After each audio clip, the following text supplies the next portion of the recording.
leveling tool like you do in the other. No, but you can just swing up there and get to it. So most of the time I find the leveling tool to be nice. Okay, another crop question. Yeah. This is from Mary from Costa Rica. In Photoshop, you get to choose the exact size of your crop, and is there an option like that in Lightroom? I believe there is. If I grab an image, let's say, well, that one, and I go to the Develop module, click on the Crop tool. It'll take me a moment. Right here where it says Aspect, there's a little pop-up menu, and in there you can choose various presets, but these are all just aspect ratios, you know, a width to height ratio. If you choose Enter Custom, then you can end up typing it in. Actually, I think it might be in Camera Raw then that you can actually type it in inches and things. I guess it's not in Lightroom. I think it's on export only. On export in Lightroom. only. If you were in Camera Raw, which has similar adjustments, when you choose it, I believe it lets you type in a width and height in inches. In this particular case, it looks like it doesn't in Lightroom. So I was assuming they would be the same.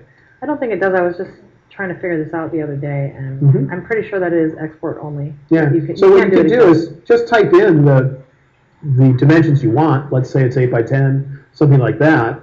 In this case, it'd be 10 by 8. And then when you export the image, you can tell it to scale it to a particular size, and now you know at least you'll have the right aspect ratio for that.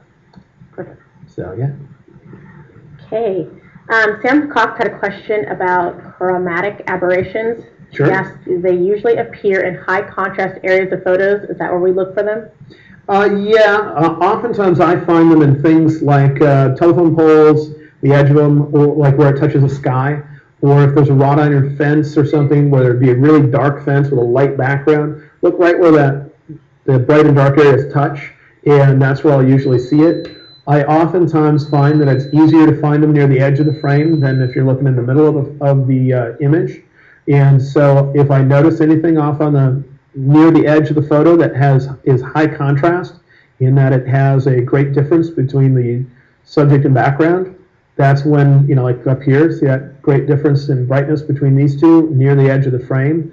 That's where I would zoom up and look for them the most, or most frequently. In this case, you won't see much because it's already been corrected for, although I might see the littlest hint of green there, and if so, let's see if we can get rid of it. Now we have that eyedropper, and you can either do purple or green. Well, we've already done purple on the other side of the photo. In here, that looks a littlest bit greenish. Oh, cannot get purple or green from that. It wasn't purple or green enough, I think is what it was telling me. I can try to do it myself, bringing this up to see if it's going to do it. And I'd have to mess with these to see if I can get it to be in the right range. But so yeah, usually looking closer to the edge of your frame for high contrast stuff, especially if it has a crisp edge instead of an out of focus edge, it's easier to see it.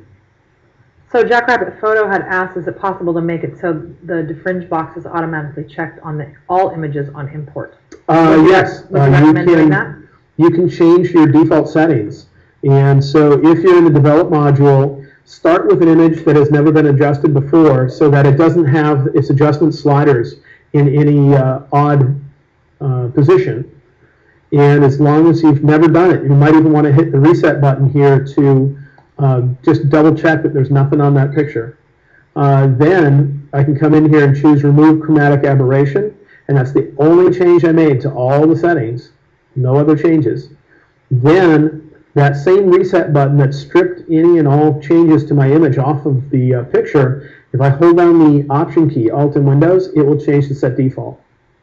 And then I can click there, and now the new default will have it turned on. That wouldn't be a bad thing to do. Okay. Okay, Mabel77 would like to know, can you copy presets you made from one computer to another? Can you copy presets? Yes, you should be able to copy them. It's not something that I've done a lot of, so it might take me a second to discover how. Otherwise, there should be a folder on your hard drive that contains them. It will be under, I believe, like Library, Application Support, Adobe, and then you look for Lightroom presets.